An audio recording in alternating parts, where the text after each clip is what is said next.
my opinion on the lineup is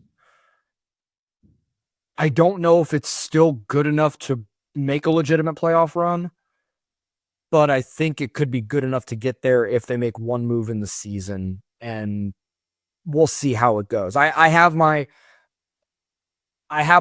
doubts, but Bobby Wood Jr. is so good that he might be able to just carry these guys. And if Vinny and Salvi are able to hit with runners in scoring position the way they did last season, and the rest of these guys just hit their weight for the most part, then we'll see where it goes. And the problem is I just don't know if there's too many options in the minor leagues right now.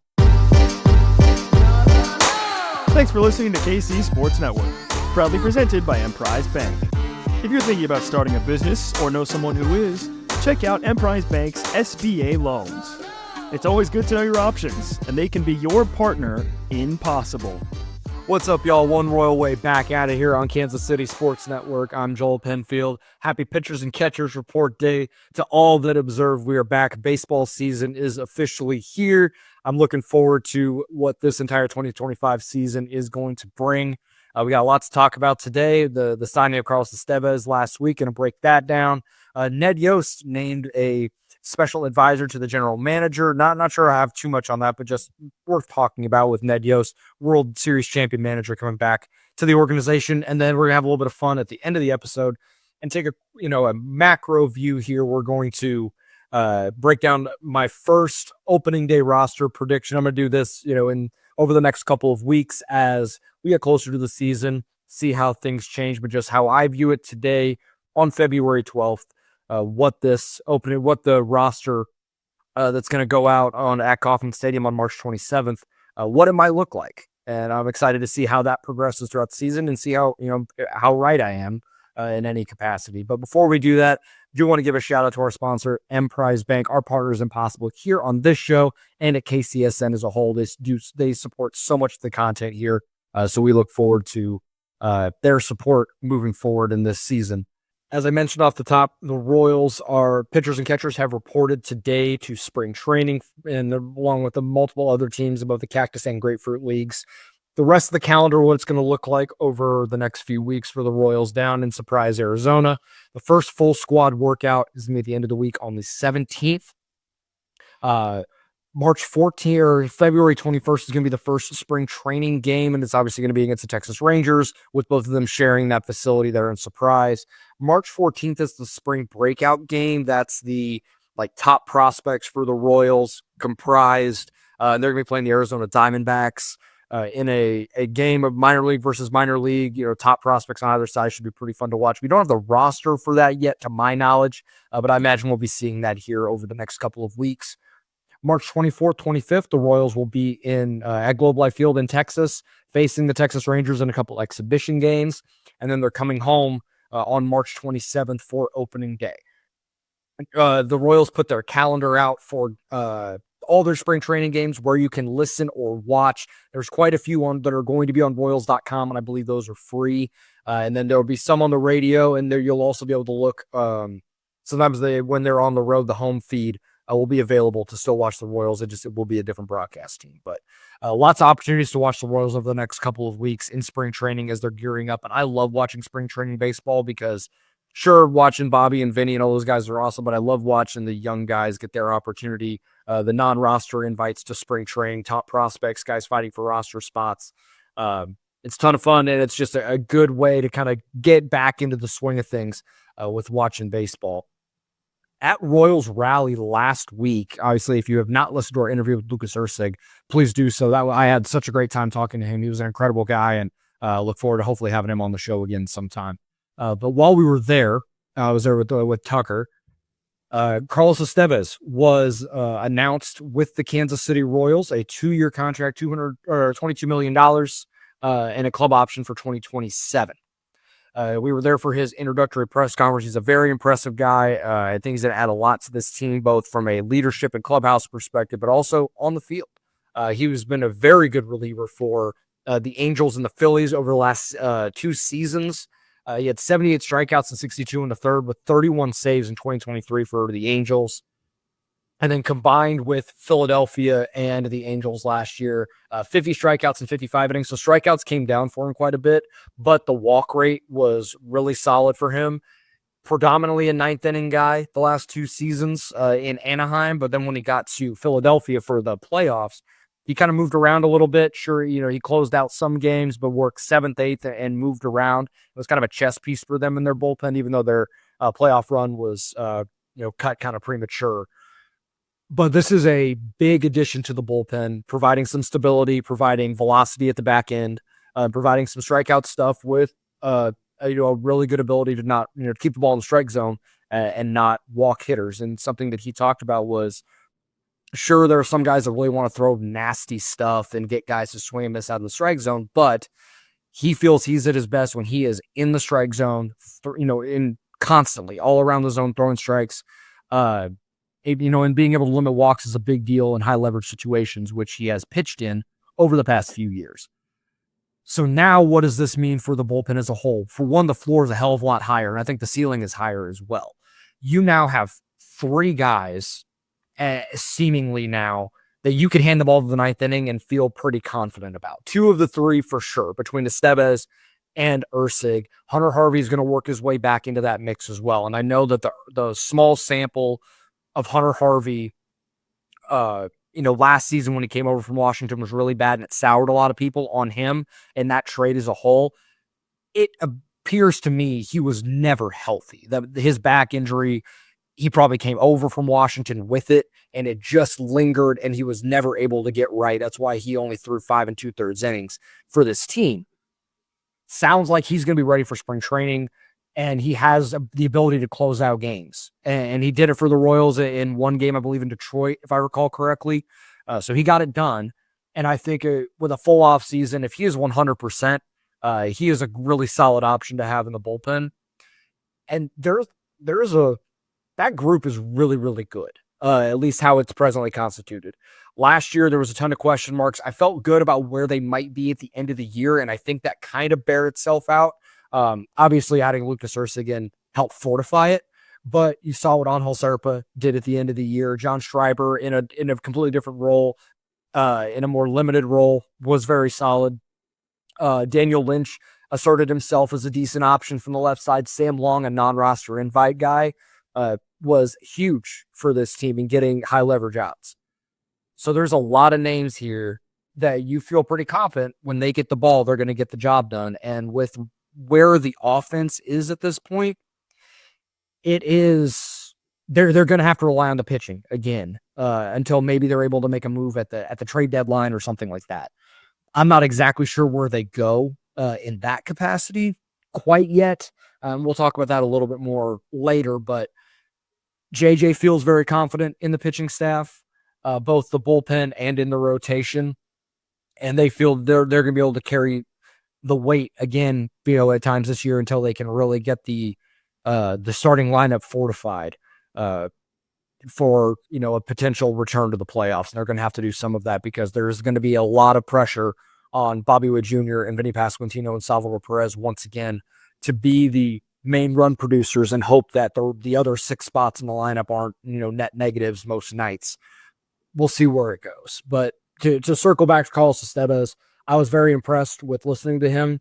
I think as I mentioned, I think he is going to be a really good source of leadership in that clubhouse and add another solid veteran that's been around the block for a while that can clearly get outs, still throws hard. The stuff is really good. And you feel pretty confident when he comes out of the bullpen in the 8th or 9th inning, he's going to be able to get the job done. And that confidence goes a long way, not only for fans, but also for the guys in that clubhouse, that we got a 3-2 lead in the 8th. This game feels pretty well over because we got Carlos and Lucas coming out to close this thing out. So should lead to some more wins. Hopefully not as many late game disasters when you had to turn it over to the bullpen. I think it's in a much better place than it was early last season when the Royals were winning, but there were a lot of times where games got away from them because the bullpen just wasn't good enough. I briefly want to mention it. I don't have too much of an opinion on this. This happens for a lot of organizations, but Ned Yost coming out of retirement in some capacity for the Kansas City Royals. He was named a special advisor to the general manager. It's good to see him back in baseball, back in the organization. He's obviously meant a lot to this city and to this team when he was the manager, helping this team win a World Series and make multiple playoff runs. I don't know exactly what special advisor means because there's a lot of people in different organizations. Like I think Ichiro is a special advisor to the GM in Seattle, so I don't know if it's like a just a title or if there is actual work involved with this. I have no idea. I'd love to learn more about this, but it is good to see Ned Yost back in Kansas City. It just feels right for him to be a part of this organization in some role, be around these guys. It is a good sign, and I'm curious how it ends up happening and how much influence he has. We're going to take our first break here. We'll be right back after this. Looking for tickets for your next event? Tickets for Less is your #1 source. Save big on every purchase when you use promo code KCSN at ticketsforless.com.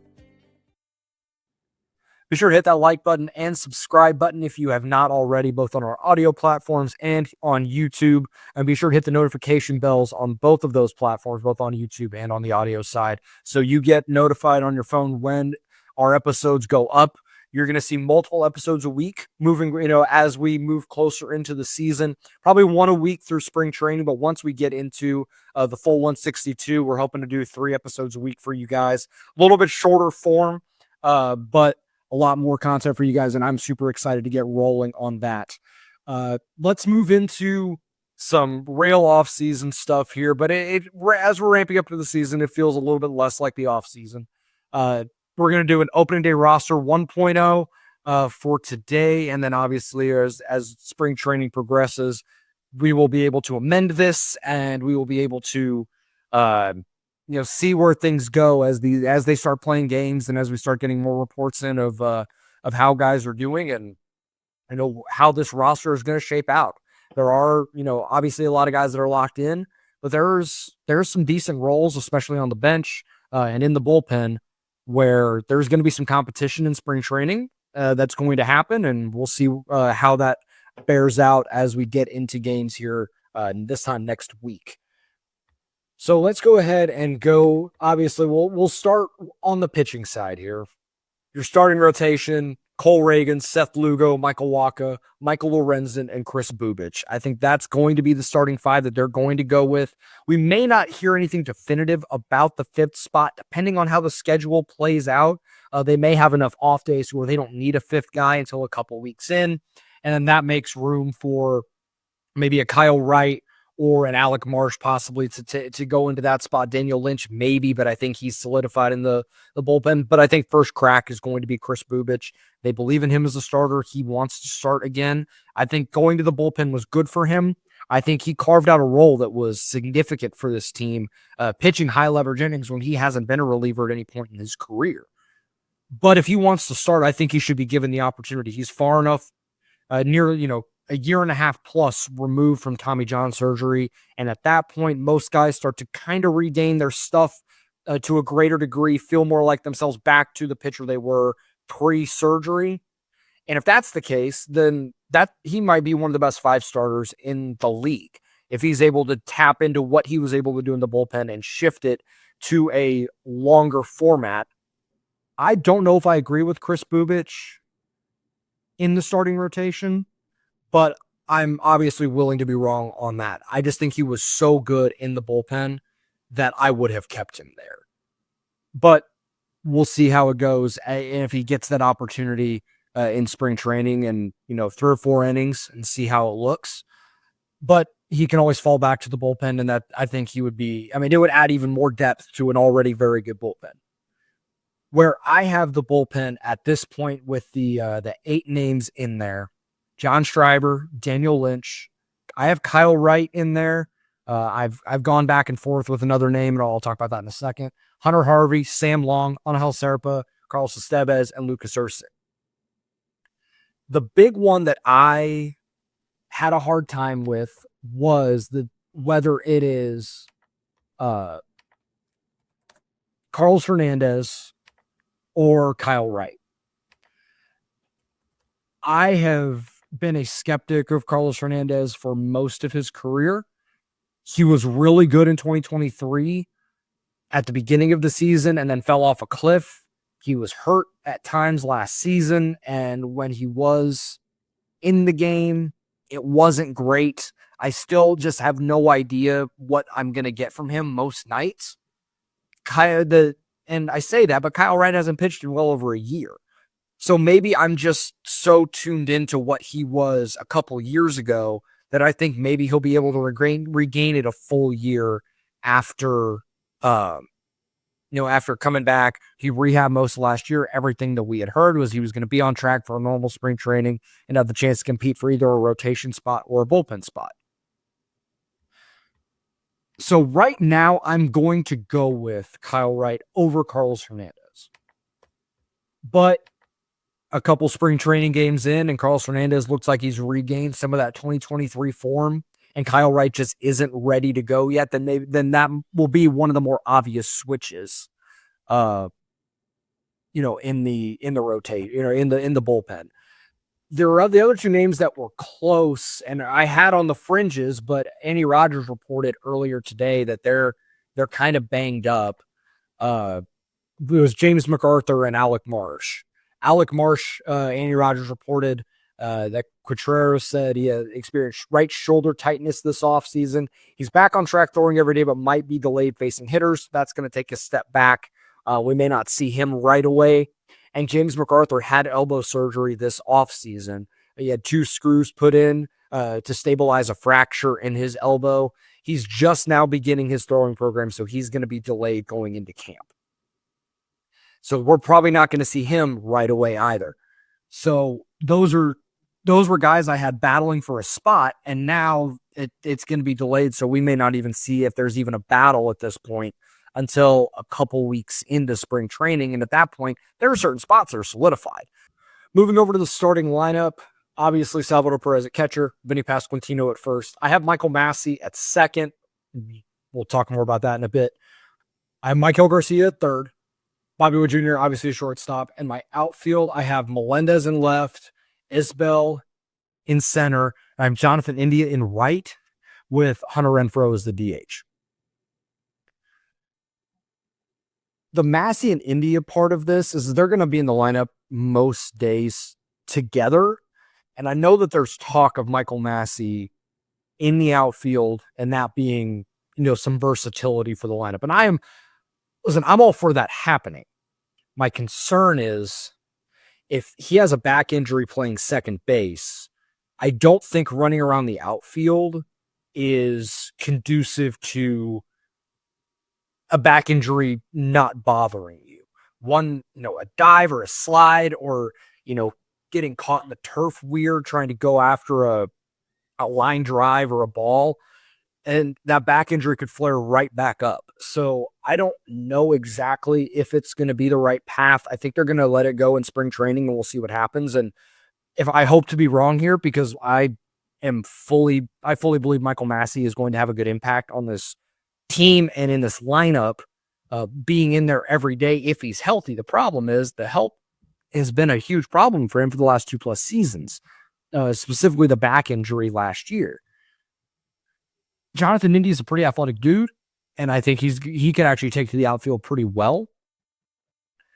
I'm not, and we'll obviously see how it goes, but Hunter Renfroe was one of the worst defensive right fielders in all of baseball last year. Strong arm, and that's great, but his range and his ability to get to fly balls was pretty poor. So Jonathan India going out there, even if he hasn't really played the corner outfield very much, is good. It can't get worse. So I think this could end up being something that the Royals are really going to like, and it allows you to get Jonathan India in the lineup every day and keep him in that leadoff spot for as much as possible. I think there's also going to be opportunities for him to play third. He mentioned that at Royals Rally as well, and that is another opportunity for him to stay in the lineup. And then you wouldn't have Michael Garcia facing if there's a right-hander with a really good fastball, something Michael Garcia struggles to hit, then you can get him out, put India at third, then you got Massey at second, And then the outfield, you can throw Renfroe out there if you really need to. And you'll also have some bench options too. So there is a lot of versatility here that I like. Salvy's obviously going to play some first base. Vinny's going to DH. There.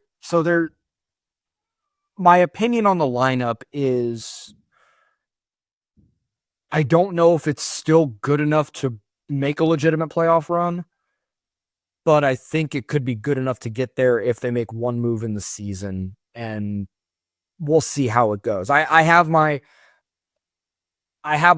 doubts, but Bobby Wood Jr. is so good that he might be able to just carry these guys. And if Vinny and Salvy are able to hit with runners in scoring position the way they did last season, and the rest of these guys just hit their weight for the most part, then we'll see where it goes. And the problem is I just don't know if there's too many options in the minor leagues right now, which if they had someone kind of waiting in the wings that could kind of inject some life, then maybe. But a lot of those guys are a double A or lower. And maybe it's Gavin Cross, but I'm not going to bank on that either. As much as I think he kind of broke out and made himself a prospect again, I don't know if that's going to be your answer to solve some of the lineup concerns that people have coming into the year. Going to the bench, it's 4 spots. Obviously, it's going to be Freddie Fermin. He's going to be the backup catcher. And there's probably going to be a lot of times where he's going to be in the lineup with some regularity if he's able to build on some of the things that he did last season. He got overexposed a little bit, but there's still enough to like there with the bat that if you have to put him in the lineup 3 days a week, I don't think it's a major concern, especially with some of the other guys that would be in the lineup every day that are just as or more concerning with the bat that they're going to be able to produce at all. The other 3 bench spots, I do have Kevin Biggio making the big league roster. There's some positional versatility. It's a strong side platoon, left-handed bat against right-handed pitching. And that's exclusively how he's going to play. And so it's kind of in that Adam Frazier style role, but I think the bat is much more productive than what Adam Frazier would be. And especially if they keep him to just a platoon type, play second base, play third, play some corner outfield if they need him to, play a couple times a week. He feels like he could fill that role pretty well from the left side. I had Joey Wiemer on the bench as well as a 4th outfielder. There's a platoon opportunity with Kyle Isbell. Just give him left-handed pitching and let him hit. He's fast. He's got a good arm. He's a decent he is a pretty solid defender.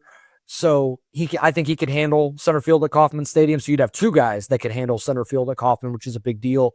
Gets Isbell out of the lineup against some lefties. Maybe some pinch run opportunities. Weimer's a little bit faster than Kyle Isbell. So it kind of fits what the Royals like in a bench type, some speed, some athleticism. He can go get it on defense. And I think there's still some untapped stuff with the bat. Even if some of the results at the big league level aren't great, I think there's still some tools in there that could work. And there's a reason why the Royals traded for him.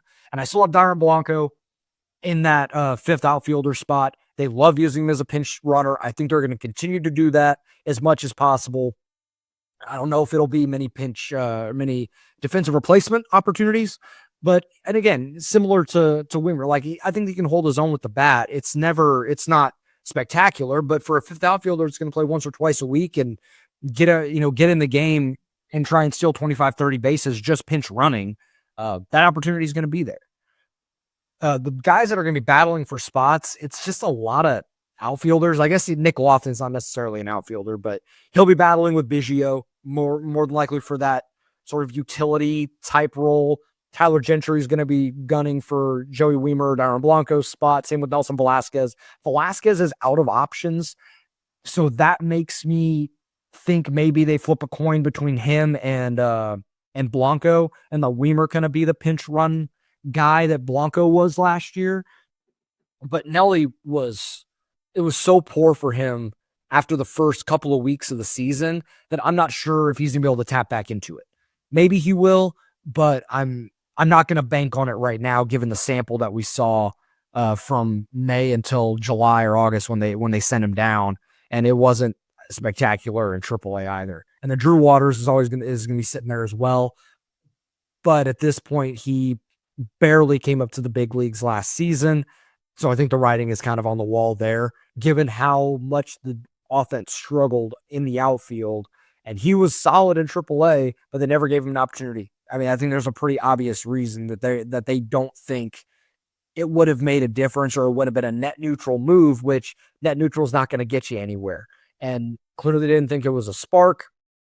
It is what it is, but it is a solid or depth piece. But maybe he gets into some of these spring training games, showcases something, and it's a small trade to give him an opportunity to go play somewhere and give him legitimate big league innings where he might not get that opportunity in Kansas City at this point. I think that has been made pretty clear. And I know there are people in the comments that may say something about Nick Pratto. Just copy and paste what I said about Drew Waters and not getting into the big leagues last year, and just that it's the same conversation. I think the writing's on the wall for him too, and it's just an or depth move at this point for Nick Pratto, or in almost the exact same thing. Get him into some of these games, say he hits pretty well, then at that point, maybe it's a trade, or maybe it's or something like that, DFA, and let another team pick him up and give him an opportunity. I'm sure there's teams that could use some left-handed power, and a decent glove at first base, but I don't think there's much more to it than that. So that's what I have at this point for my roster and where I'm at with some of the position battles, or, some of the guys to watch early in spring training and see if they either solidify their spot or make it up for grabs. But I'm just excited that baseball's back. It was a very painful end of football season, but baseball is here a couple days later. So for me, I'm super pumped up. As I mentioned, we're going to try and get multiple episodes a week to you guys, so that we can make this show even bigger and better than it was. And I know that Josh and Jordan will be around the corner if they want to come back on the show, and I'm sure we'll see them in the future. I'm going to try and get other voices on here so that you don't just have to listen to me ramble for 20 or 30 minutes 3 times a week. But I am excited to kind of head this thing up and keep this thing rolling by myself, because I know that we can still make this show one of the best Royal shows out there in this content space. So as I mentioned a little bit ago, be sure to go hit that like and subscribe. I appreciate everybody listening to this. YouTube, Spotify, Apple, wherever you get your shows. Thank you so much, and we will talk next week as games start down in Surprise, Arizona.